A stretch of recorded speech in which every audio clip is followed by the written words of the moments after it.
దేవుని ఆత్మకార్యము జరుగుతున్నప్పుడు, దేవుడు తన మహిమను కనపరుస్తున్నప్పుడు, దేవుడు అంతకు ముందు ఎన్నడూ ఎప్పుడూ చేయని కార్యములు చేస్తున్నప్పుడు ఆశ్చర్యపడేవారు కొంతమంది ఉంటారు, అసూయపడేవారు మరికొంతమంది ఉంటారు.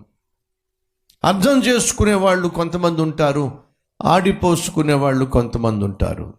వీక్షించి సంతోషించే వాళ్ళు కొంతమంది ఉంటారు, విమర్శిస్తూ ద్వేషించే వాళ్ళు మరికొంతమంది ఉంటారు.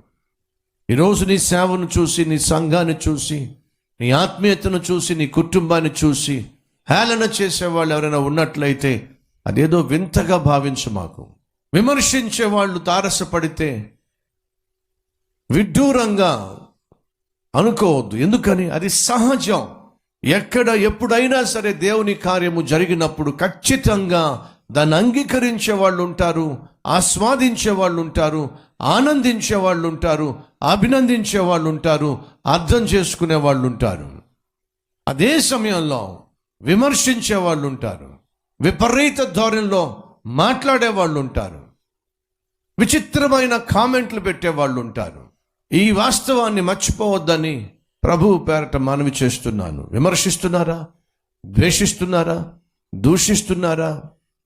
తప్పుగా మాట్లాడుతున్నారా?